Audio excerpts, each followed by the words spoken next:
Hello, everybody. Welcome to Mountspeak. We have with us a panel that comes from diverse sectors, all involved in the wonderful, wonderful process of exhibition making.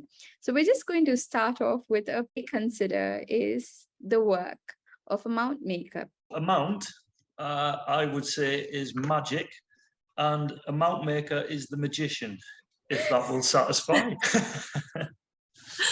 Oh, that's very interesting because that's also that for the mount maker, I choose the same word. For me, it's also a magician. But the word that I choose for a mount for me is unseen.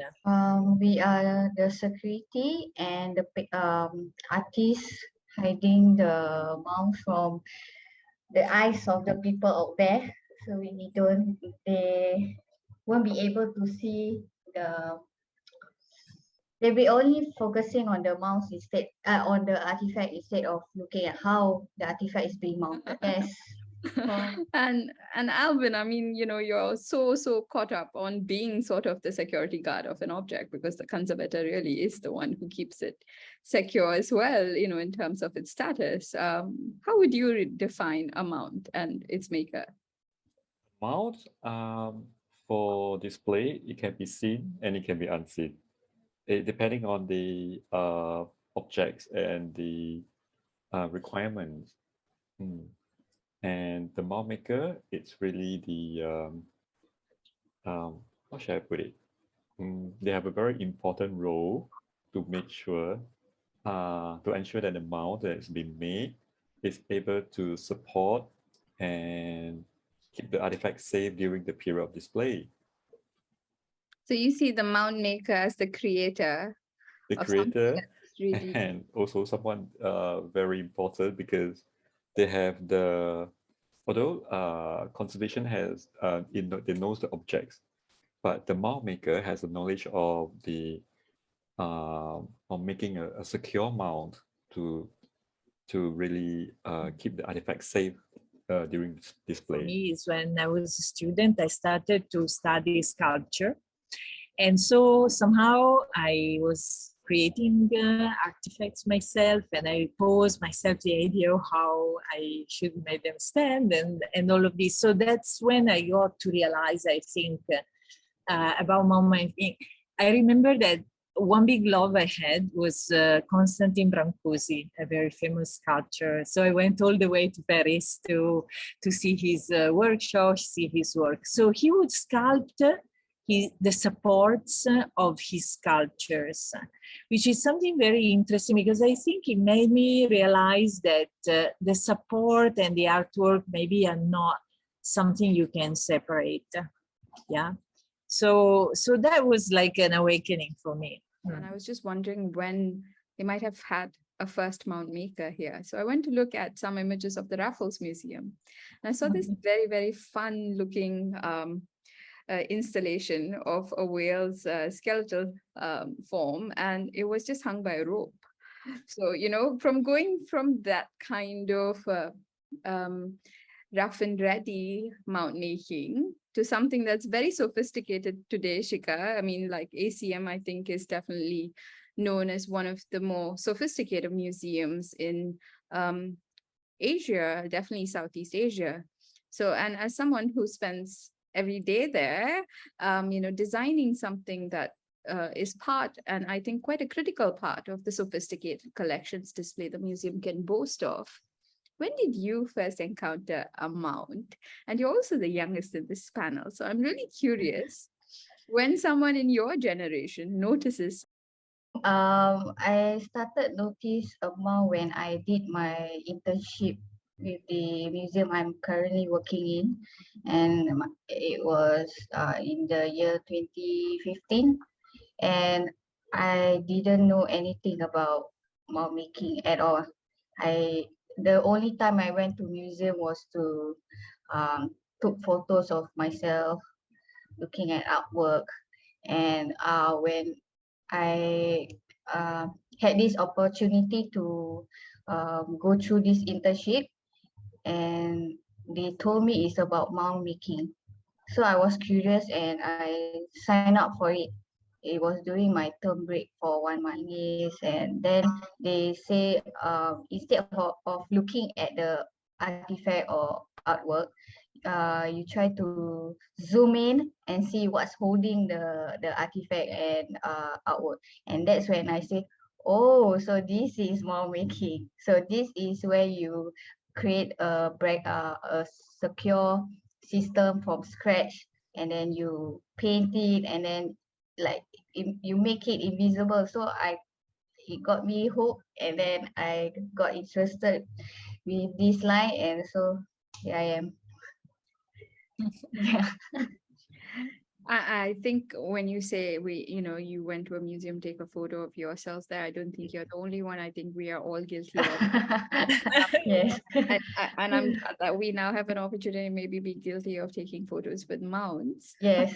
Now everywhere, if exhibition I go, the first thing I will look at is the mounts. So, I mean, I wonder, Alvin, in your journey as a conservator, and I wonder, I mean, how much mound making is also part of conservation, and how did you really first encounter a mound? I think working in a museum environment, we're always looking at mount. And to be honest, I didn't really pay a lot of attention to the mount as long as it's doing its job. And also, the museum, they have the expertise and they're doing such a great job. So we kind of take things for granted. It's like, oh, okay, is the mouse ready? Okay, this is it. We try it on. Okay, sure, let's put it on. I started to look at it a lot more closely when I have to design, when I have to display a more complex artifacts, heavier artifacts as well, like in terms of size and weight. So we have to create a mount that is able to lift up, help to support the weight of the entire structure. That's when I really start to look at mount making closely. Alvin, I'm going to push you a little bit to share an anecdote with me. Like, was there a specific object, that you noticed, or was there a specific moment that you had this kind of encounter? I was working on the hearse of Tanjak Kim.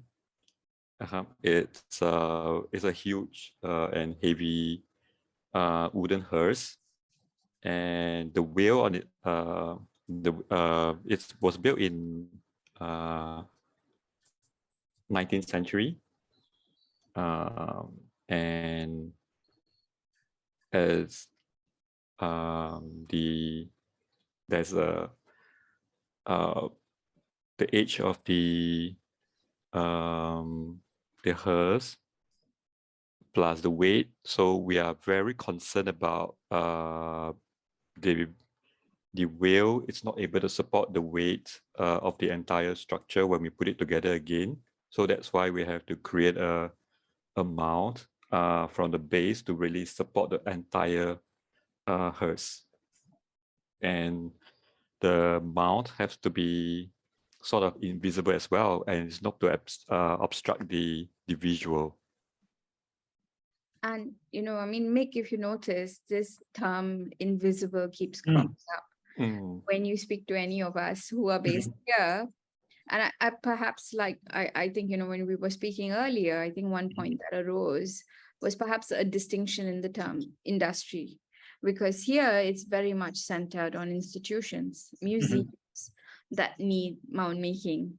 But I understand where you come from. There's a lot more private trade that needs mounts, and perhaps in these cases the mounts are not so invisible. So I'm just wondering, for mound maker, for a mound maker or anybody, or student like Sika was, or just for the visitor to notice it, is a visible mound something that might change how this profession is looked at, just because people are aware of it? Yeah, well, possibly. I mean, a well-mounted object in somebody's house, for instance, the mount has to have an aesthetic value of its own, because a lot of the dealers that I work for selling things like helmets, swords, you can't just lie those down on a surface and that's it. They haven't got a backboard or a baseboard for you to drill into because it's in their house. So the mount is visible. However, and I think this goes for mount makers in museums as well, that it's kind of the mount maker who sets that invisible limit. We're the ones who set ourselves that challenge of making it invisible. I don't think curators sometimes are too concerned. I've seen mounts that they've thought were great, and I've thought, oh, that's really visible. And I think we sometimes challenge ourselves to make invisible mounts as a pride, which is great. And we still do that with private collectors, but unfortunately the piece you see, the stand underneath the object, we have to make that visible. So we do things like patinate it to look like bronze. So, you know, it's in keeping with the object, say. Or we can paint it to the colour somebody wants to match their walls, but yeah, it will need to be visible to an extent. So Mick, I mean, you know, from what you told me, I also want to pick up a separate point because, you know, I think that there are very many people involved in the decision of what a mount looks like or a mount might end up, you know, functioning as in terms of collections display. And I think that is also the reason why this panel is together, because we have an exhibition designer, a conservator, mount maker, and a curator. And as a curator, I must confess that most often I want the mount to be invisible because I want the focus to be on the object. But I wonder who really is that deciding factor in how the mount ends up being part of the display. I've had situations where I kind of feel like a politician, where a conservator has been with me and we've been installing an object. The curator has said to me, let's tip that forward a little bit more.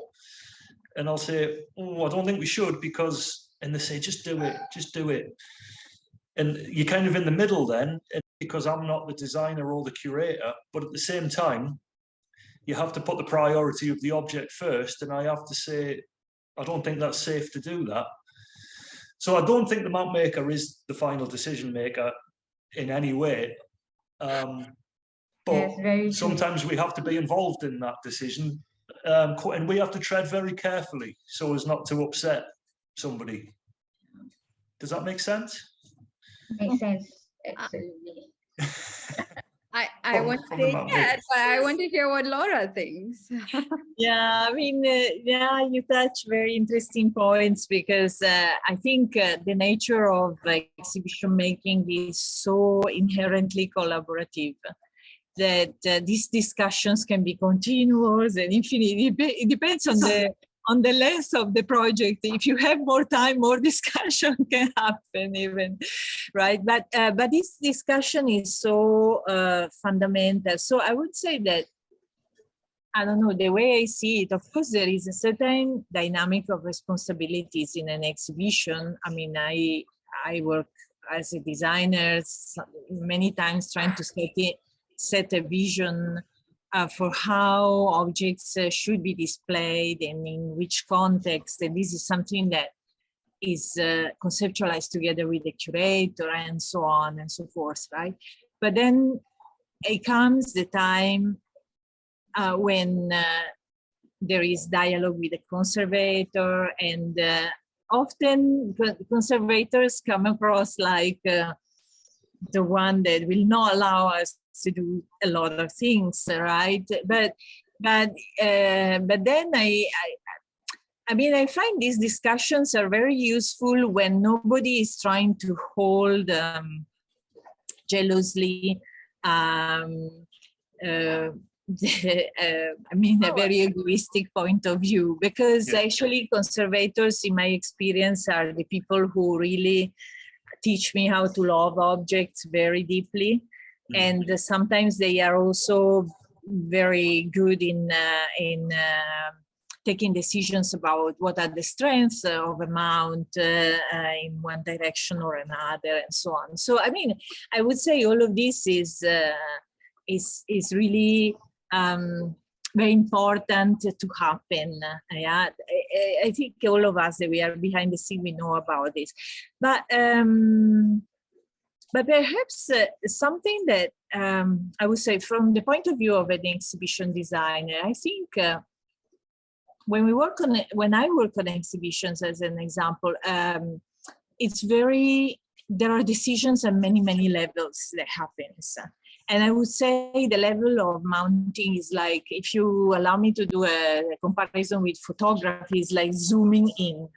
You are in close contact with the object, as compared to an exhibition that also set certain atmospheres or things like that. So to keep all this together, sometimes it's not so easy. And I would say what the designer role or curator role often is not just to, it's to kind of decide on a posture, maybe of the object, because an object can be displayed in many ways to start with, right? And also it's a communication of meaning. I mean, an object that is open may be very different, maybe communicates something very different as it is closed. As an example, I don't know, I never wanted to display a mummy standing up.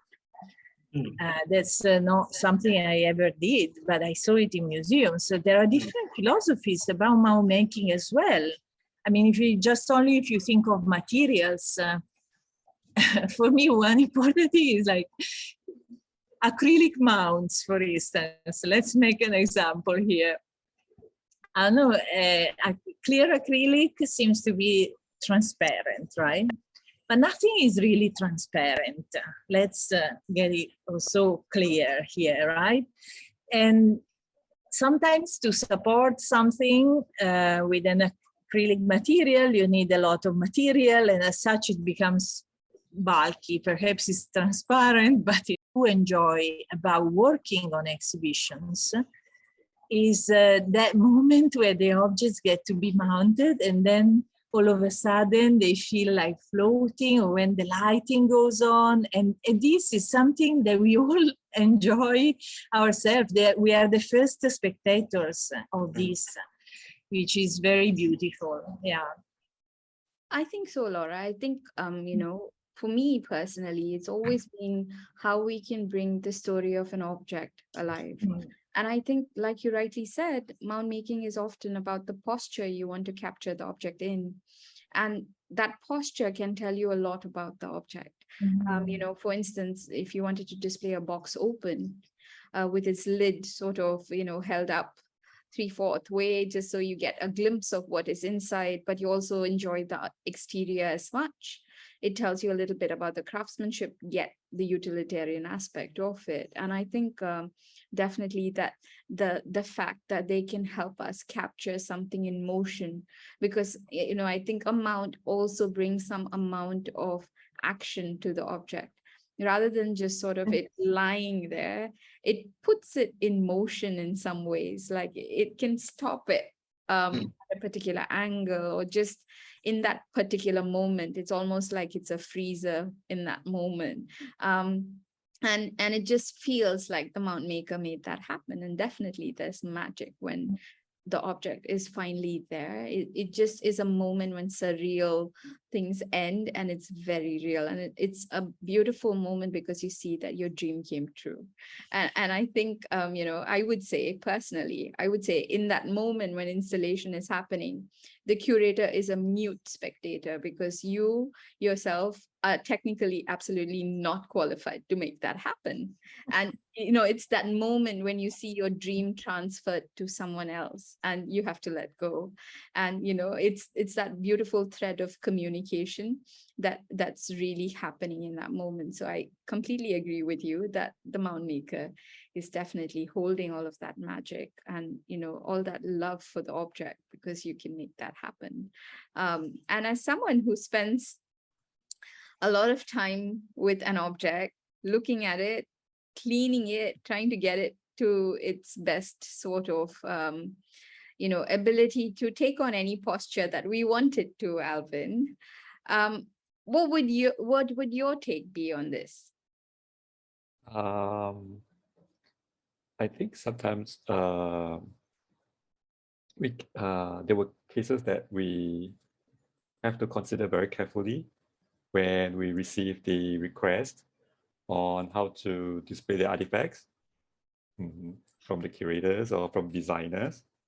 The thing that will be running through our mind will be, how do you achieve that?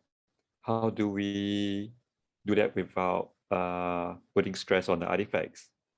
But how do we make the mount or design the mount in a way that is strong enough to display in certain posture or directions or standing or floating? Yes, so as long as all this can be resolved, yeah, I don't usually conservators will be quite happy to go along with it. Having worked with Alvin on a number of projects, I think he's definitely a conservator who's always keen to explore new things, and to see how we can make whatever we want done possible. And I think that's perhaps something that many people in the industry enjoy doing, making something impossible possible. And I would say that the Mountmaker is someone who makes something impossible possible. So Sika, do you really think that everybody else can say whatever they want, but at the end of the day, in that moment when things have to be done, it's the Mountmaker who comes to the fore? So what would your take be on this whole thing, in terms of the relationships and the kind of conversations that go on in terms of decision making as far as display is concerned? From my experience, I have a say in if the security of the artifact. But when it comes to the impossibility, like for example, a curator wants it to be floating, but at the same time, it's not. It's quite dangerous for the artifact. I think that's the only part where I have the decision to make. But other than that, the final decision display is decided by the curator. But at the same time, they will also ask me like, what other new ideas, like what's your idea of displaying the artifact, but at the same time make it appealing. And that's when I have to constantly like brainstorm a unique way or a safe way also for the artifact. And honestly, my brain is working 24 hours thinking on how to display the artifact safely, and also a beautiful display, so that it can appeal to everyone. Like I have a lot of bosses above me, and I have to make everyone happy: curators, conservators, managers, and and my main final decision and all. Honestly, I just want everyone to be happy. Type of mounting, I will ask another person opinion, and I'll ask another opinion, and I will compile everything, and I will make the final one, so everyone is okay. They are happy, and that's my job. Yeah. So But I think Sika, where you work, they're very lucky to have you. And the thing is, Yes. they see the work that you do, and then the curators think, oh, actually, we can do this. They think in a different way, because they then realize that the objects can be displayed in a fantastic way that they had never realized was possible. So you bring a lot more to it than you maybe give yourself credit for. Yeah, thank you. It's true. Yeah, and sort of, when you look at things differently, it maybe helps people make up their minds too, because maybe the truth is a lot of people don't know what they want. and Yes. therefore what Or they what's said, possible. That's true. they Yeah, want. that's true. So I just want to go back to a point that Laura made earlier, about invisibility and, the choice of material. Because when you pick something like acrylic or maybe even glass, I mean, you're hankering after something being really invisible, transparent, not visible, not there. But really, I mean, what material is always the first go-to when you're trying to make a mount, given that, at least we've established that most often, at least as far as the museum industry is concerned, and as far as the pride of the mount maker is concerned, the ambition is to make an invisible mount. So what would be the material of choice? I mean, of course, design can lend itself to invisibility, but let's talk about materials first. I mean, Mick, I think we were talking a little bit about it earlier today about, buying different kinds of materials and the cost Yeah. of things being different than here. But, what is perhaps the most common material in your workshop? The most common material in my workshop is definitely brass. That is my, I would say 90% of mounts are made from brass that I work on. Acrylic, I personally am not a fan of acrylic. It has its place, definitely has its place, but I feel like Laura mentioned before, as soon as you try and if you have to drill or tap acrylic, it has kind of a light, I don't know how it works, but kind of a refraction of light kind of makes that tapped hole stand out on every side of the piece of acrylic. So I try to avoid it, but if it's going inside, say, a glove or something to give something shape inside, it's ideal, I think, conservation-wise, because it's an inert material that is okay to go inside an object. But yeah, definitely brass for me. That's the main material. A lot of that you've noticed is something that's always successful in achieving the effect that you've designed. Well, I must say I'm a big fan of brass mounts as well, of course, because this is possibly something that is strong and at the same time malleable, very versatile, I would imagine, for the making of metals. But then I think for me, I mean, important aspect of mount making is this possibility of disappearance. But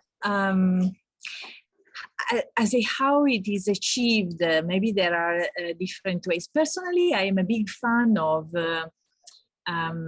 mounts that are slender, that are thin, and yet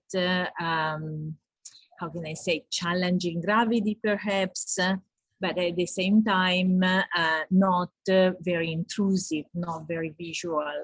I think in any case, the most important characteristic for me is how well it is crafted, how well it is designed, because I think majority of people don't notice it anyway, but if you ever notice that, it is a pleasure to see when it is well crafted.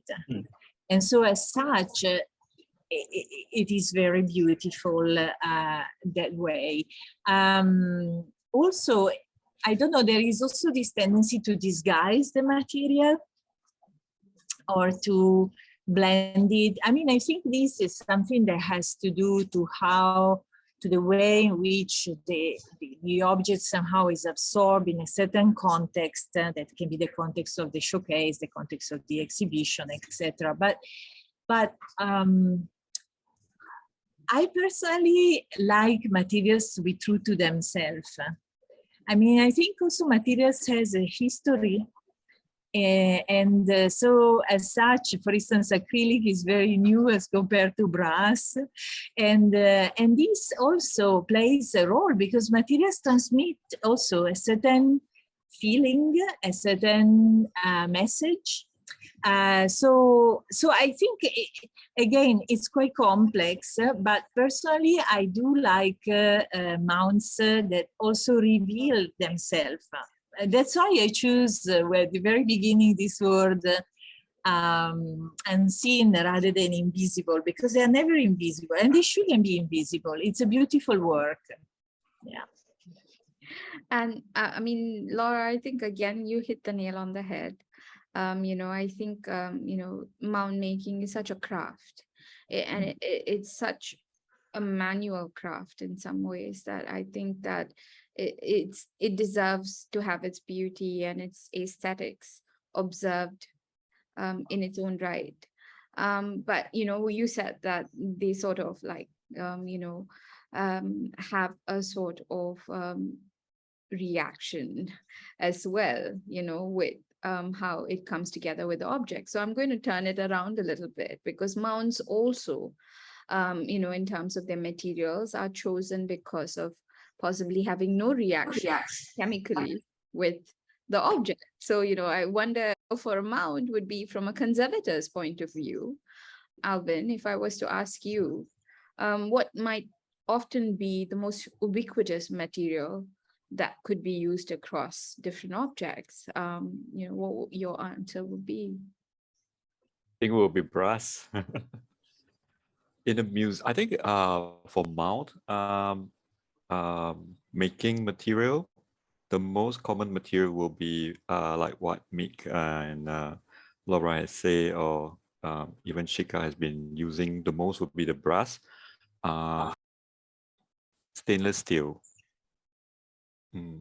I think that could be due to the aesthetic point of view, because they the kind of things that they display is kind of different as well, and they need a heavy base. So usually it will be stainless steel block with rod.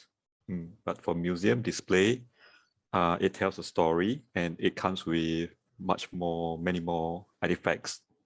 So to keep it more invisible and flexible, so in most cases, brass and acrylic will be more suitable.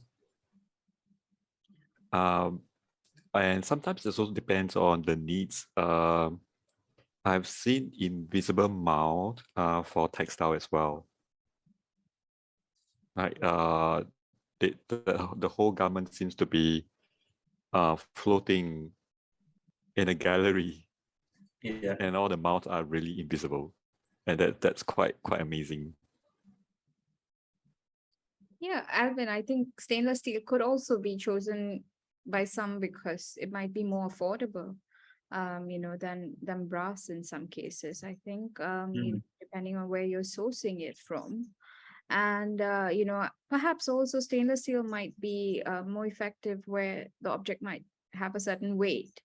And Yes. maybe that brings me to also my question to Shika. I mean, we've heard three of the panelists say that brass is really perhaps what is most preferred. But I wonder, Shika, in your time making mounts, what perhaps was an instance when you didn't use brass, and what might then be a preferred material, perhaps because of the nature of the object. Maybe it was in stone, or maybe it was in a certain material where you needed something more robust as a mount. And I was wondering if you would share an anecdote with us. Honestly, most of my work involves brass and stainless steel.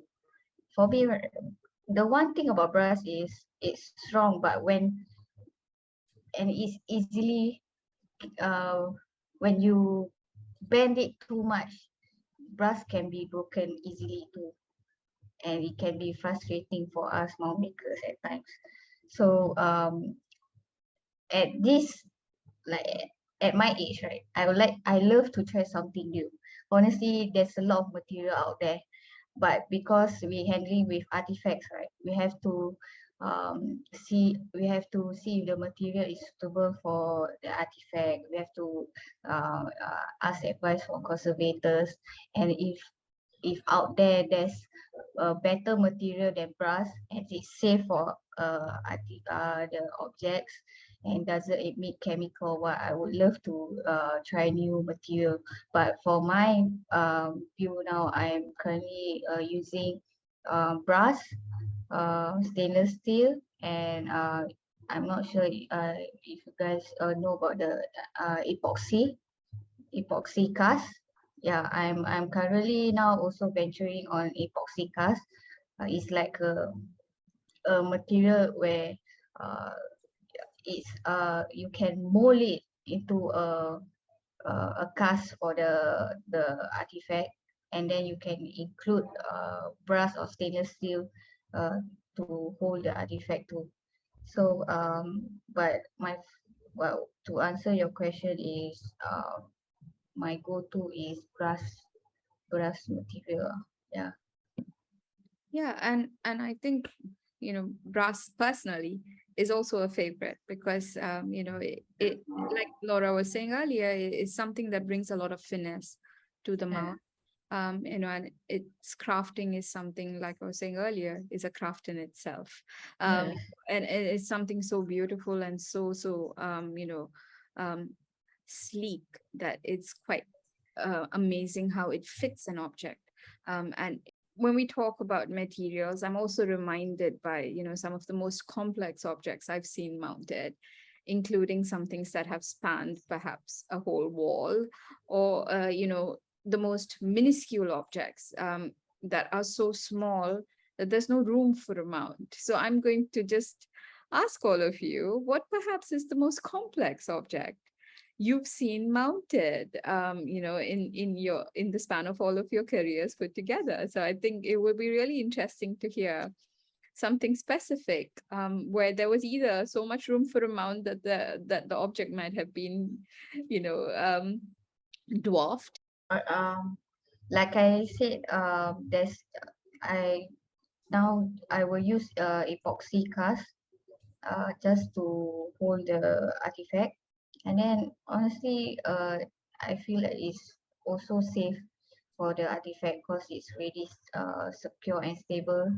So and there's a lot of other materials too, and there's insect pin with tubing. It's also can be hidden and it's small. And if you say there's no space out there, trust me, insect pin will always have space to hold the artifact. Yeah. So and insect pin comes with sizes. Even conservators textile, they use it to pin the material to the mannequin, and you can't even see the insect pin because it's too thin, but it's also securing the the textile to the mannequin. Yeah. A 000 pin is really hard to find on the ground. Yes. So, but Unless you take your shoes off, then you find it. yeah, so yeah, I'm going to push you there a little bit. So, since you were talking about epoxy, I mean, what is perhaps the most complex object you've mounted? It could be something recently, or it could be just, ever since you started doing this. It's I'm currently doing with handling with this stone object, and stones are not like stable. They have their curves and contour, and the way the curators want it to be displayed and in a safe way also.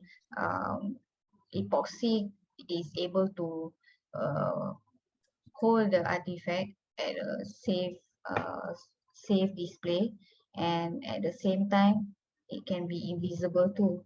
The epoxy can be painted to the color of the artifact, and once it is hardened, it is so hard, like a stone. It's that hard, like it can't be broken or anything.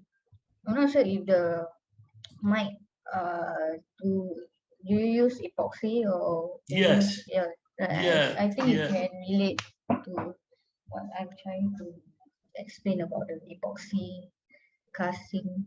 Yeah. Yeah, it's a very, very good tool when, like you say, like when combined with brass or something as a base plate, Yeah. because you can drill and tap it as well, can't Yes. you? Yes. It's really handy. but it's all just about keeping a good barrier between the object and the resin, obviously.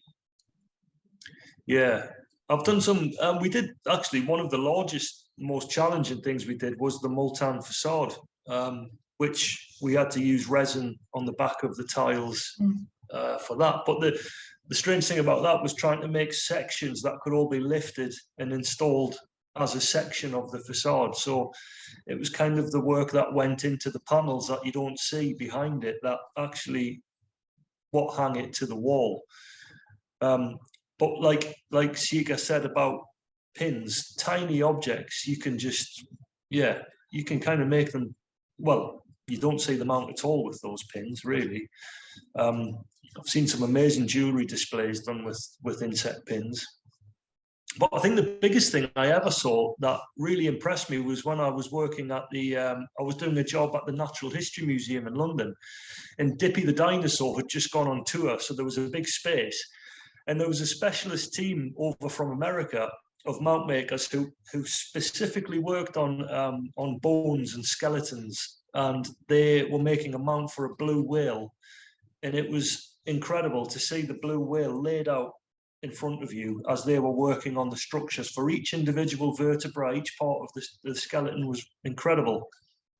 So yeah, I couldn't quite fathom how to get my head around that. I would if I had to, but it was quite impressive.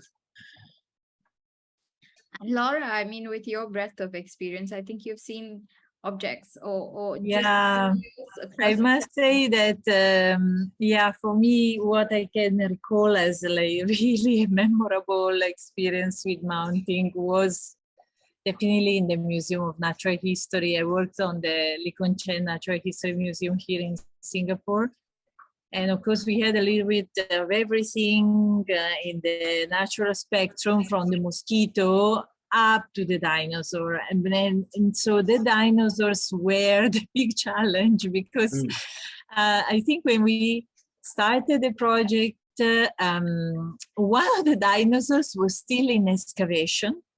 So I think this was a very stressful task for all of us, because somehow we had an exhibition space, the void where we were meant to display the dinosaurs was not super huge, and we knew that this dinosaur was a sauropod. A sauropod can be up to 30 meters long.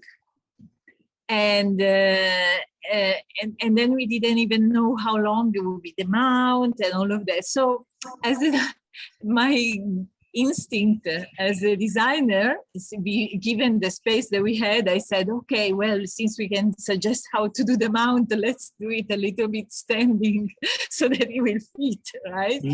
So, and then paleontologist comes back and say, no, look, you don't understand. The sauropods are like big cows. They only eat the grass on the floor, and as such, they shouldn't be mounted like in Jurassic Park.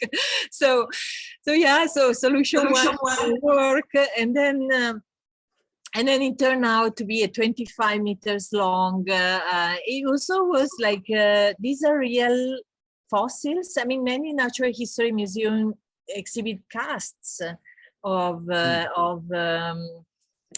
such fossils, but this was a real one, so it was several tons. And I must say, for us we didn't have like a lot of skills locally. The mount was done by the people who were excavating, but then at the same time I had to look into the structures, also finding engineers that want to look into things that are weird and challenging like this. That is not so easy. And so it was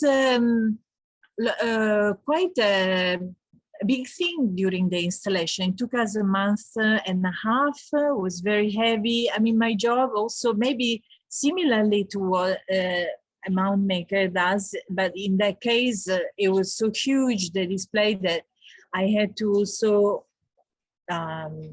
kind of hide the supporting structure that was below, because they were very heavy. And then also we had a lot of cables which had to secure the structures, the mounts, the bones. It's a huge thing. And that as well had to be done with what we call in here behind the scene, we call them the Spider-Men. They are people who really go at height and do very, very challenging things. So that for me was the most challenging mount I could ever think of. Yeah. So 2 dinosaurs, and maybe I'll just Three. quickly share. There were 3. In my all case, 2 dinosaur stories from you, and yeah. but what I've seen that's most challenging, I won't mention names of the museums here, was that I've seen really old architectural elements cemented to the wall. And I say challenging here because I really can't imagine how they're going to reverse that mount.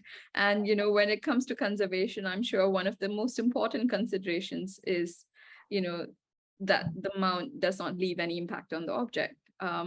So Alvin, what would you say is the most challenging in that way, that you've seen a mount constructed for an object, keeping in mind the reversibility of it, and yet being absolutely functional? Yeah, there's one object that my ex-colleague has worked on, is to design the mount for the Singapore stone. Yeah, it's heavy. The shape is irregular, and the display is seems to be floating in a showcase. So for that mount, it needs to have a strong base, so it will not be that invisible, but in a way that the parts that hook the mount, my colleague had to design the arms that they can stretch open, put the artifact in, and lock it in again. So, and there's only the contour of the U-hook, at the U-hook has to be conformed to the shape around to the edges where it's supposed to hook as well. So yeah, that's one of the challenges. I mean, one of the more challenging mount that I've seen that my colleagues have worked on. When we've been talking about things that are so old, and very often, I mean, an object having a mount also accords it some kind of value, right? I mean, that it's important enough to be mounted. And we're living in an age where, so much of what is being created in the name of art or in the name of heritage is in the digital medium. And I wonder, if people living in this day and age are going to as much appreciate this craft, if it's not going to be something that, people might need to mount their own creations. So I'm wondering, how relevant do you think mount making is going to remain, such that it's going to inspire the next generation of mount makers or exhibition designers or conservators to really adopt this highly manual approach to collections display? And maybe, Mick, if we could hear from you about what kind of regeneration activities are there as far as this field is concerned in the UK, because definitely in Singapore, it's really very much a nascent industry that, can perhaps practitioners can be counted in one hand. Which surprises me, but in the UK, in the private trade, certainly, an object mount adds a huge value to the object. If a gallery is trying to sell a head, say that's, Roman head, nobody's going to buy it to lie on the floor in their house. They need to buy the head pre-mounted, presented, ready to go, and that'll demand a much higher value. But interestingly, and I'm going to talk about it tomorrow, is there was a mount maker in Paris in the 1920s who came from Japan, and he worked with artists like Rodin and famous artists of the time, and he was employed by them because he was a master in woodwork and lacquer, and he could make beautiful mounts for their objects and gave the objects an aesthetic quality, the mounts an aesthetic quality of their own.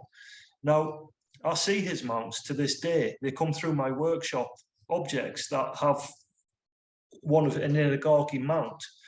And that mount adds massive provenance to that object because they can tell that it was mounted in the 1920s because of the mount. So I think, hopefully, maybe in 100 years' time, people will say, oh, that's got a Lapsley mount on it. So it'll not be worth as much. But it's still nice to know that people remember that Mountmaker now. And I think as for a trade that will continue, I think there's been massive developments in, CNC, laser, scanning, etc. However, I don't think that can come into the object environment because you can scan an object, but then it's quite a clunky, large structure that would be created to support that. I think it's always going to need that human input of what the best way to mount the object is, how to understand the object, that I hope machines won't understand. So I think it's always going to need mount makers to have the finesse that the object deserves. And Laura, I mean, you yourself had a program that many graduates are now entering the museum field from. And I wonder how many of them you think, because you're so much in touch with people who are either mid-career professionals who are taking a sabbatical and coming back to study, or just those who are starting out in this field.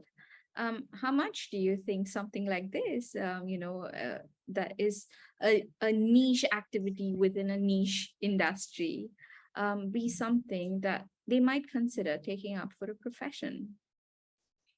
I think, okay, if we think of this museum study program that you refer to, which is very geared toward the curatorial practices and also, to form maybe staff that work in a museum environment, but it's a one-year program that doesn't have specialties, even in exhibition design itself, although it's one of the subjects that we teach in the course. It does require, for instance, even exhibition design, to have a background in design, as much as also I think mount making is also something that needs to be developed on the base of some skill sets. What I know about mount making myself, I learned it all through practice. Because I was for 20 years in museums and I learned from peers. But otherwise, I would say because of this practical part of it, it does require specialized knowledge in materials and stuff like this, which I think is something you're bridging with this initiative we are starting. But back to whether it has a future and whether it is something in demand, definitely I think it is something very much in demand. And not only that, I also believe it does have a future because, well, first of all, because I think we shouldn't ever confuse the fact that we are in the digital era and the fact that we have new technologies with the disappearance of materiality.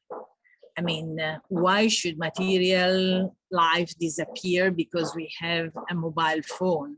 That is something I don't quite, So, and particularly museums, I think they are places in which we can gather knowledge on the materiality of objects themselves, and where collections are important because they exist not as a digital entity, but in their physical form. And as such, the display of it also will always require mount making, because about a certain kind of mount that it becomes also part of the historical object. Perhaps it's very easy to connect to this when we look at all the frames of paintings, right? And those are, I think, there were before approaches in which we get rid of it, but now we would never do something like that, right? They get to be part of the object, which is what I started with. I think this love affair between the object and the mount is very profound. Yes. And Laura, I think, when I was asking earlier about us moving towards the digital age, I don't think I was challenging the relevance of materiality, but I was challenging how we experience it. Because for instance, when, Sika was talking about her visits to the museum, what I see people doing more and more is viewing life through a phone or through a digital medium. And that also meant that, it may be possible for me to never bring out the real object and show you a digital object that gives you that sense of materiality, because you're experiencing everything through the digital world. And that might mean that I can create a mount for the object digitally too. So I'm just wondering, how some of these things might pan out in just how we appreciate something that is so handmade and, so much in terms of its effort that's driven by everything material. But, I was also interested in how you talked about mount making or any of these very intricate aspects of exhibition making as something you only learn by practice. And, I think Sika is testament to that, because I think everything she knows of mount making is something she's learned by practice. And much of it also thanks to the late Mr. Mazlan and his generosity with his knowledge. So Shika, what do you think, as someone who's really a part of this younger generation, what do you think, how relevant is it amongst your peers? Do people understand what you do when you say you're a mount maker? Very often when I say I'm a curator, I have encountered people across different generations who want me to explain that further. But as opposed to mount maker, curator is increasingly becoming a word as common as love, because you could curate a music list or you could curate a menu, and then you're curating something as complex as an exhibition. So when it's the same word used across these experiences, it does baffle the mind. But when it comes to a mount maker, I wonder if there is an understanding of what you do, when you say what you do amongst your peers. From my experience, no one knows about mount making unless you really explain to them what is mount making. When they ask, what do you work as? And I will say, I'm a mount maker. And they will say, what's a mount maker? They will even Google it. And I have to explain to them, I am the one responsible to bring up the object, the artifact, and display it. And for my generation, and the only sentence they will say is, so you're the only one who touch the artifact. And to make it exciting for them, I will say, yes, I'm the last person to secure the artifact to the showcase. But when it comes to asking them if they like interested about what being a mount maker, most of them prefer to be behind the desk kind of job. Being a mount maker, you need to have anybody can be a mount maker, honestly, to have that passion. For my age, it's difficult to have that passion, to make us go to work every day till like years. I've been in ACM for like close to 6 years, 7 years, and I stay this line because it's my passion. It's like a hobby, it drives you to work, to go to work every day, because it's not like so every day there's something new to mount. It is constantly changing. There's no stagnant in this line.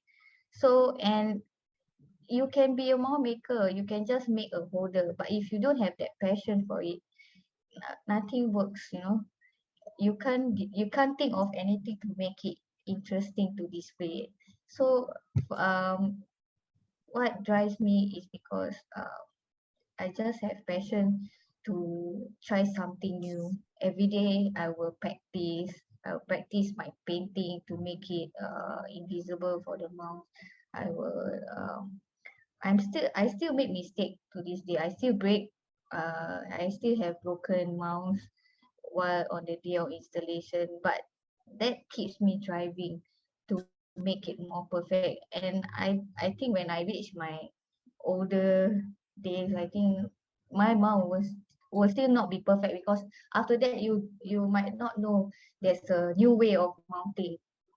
And when you say about 3D printing, I know that people are 3D printing houses, and they will say, why not you just 3D print a mount? And I like might say, yeah, you can 3D print a mount, but you can't make 3D print a mount, but you can't make like those integrate bending. That 3D print can't do that, and we still need to have a human to do that. And um, to have someone like to continue this line of work, right? You need to have that passion. If you don't have that passion, you can just go to work and just wait for the moment to have installation, and you just create a mount, and you do not want to practice it. There's um you just need to practice and have that driving force for you to be a mount maker. Yeah. Yeah, and I think, Shika, I mean, what you're spelling is really consistency, right? I mean, I think Yeah. need to be a mount maker. I mean, it's definitely a secret fetish of mine, because many a time Mazlan has handed me something and said, hey, why don't you have a go at it? Whether it was insect pinning or any of those things. And it has always been something extremely fun. But going back to your point, Shika, I think Mick might be able to relate with that a lot, and in terms of mount making being something that perhaps is something that many people can do from diverse backgrounds. And and maybe that is something that can be a great universal selling point for getting people to practice this aspect of exhibition making. And what do you think about that, Mick? Yeah, definitely. I think anybody could get into mount making, but like Shika said, you need to be passionate about it. You need to strive to keep doing better. And it's interesting about her comment about mistakes, because it's good to admit mistakes, because ultimately you learn more from a mistake than you do anything else. And the person who doesn't make mistakes doesn't make anything. So it's good to,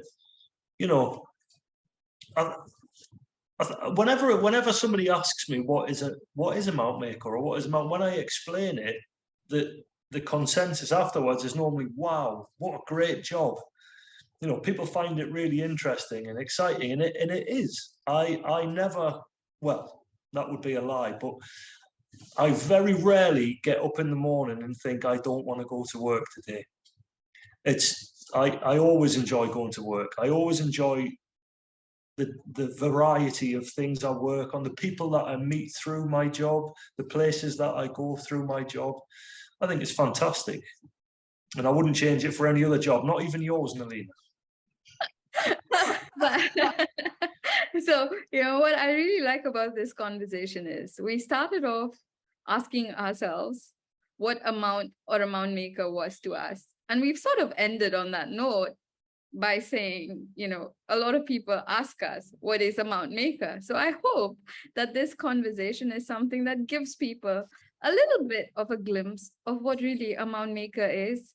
I thank all of you for joining me for this really impromptu conversation, for us to see how we can build networks and really keep the interest in this beautiful, beautiful craft that brings the aesthetics of exhibition making to the forefront. Thank you so much.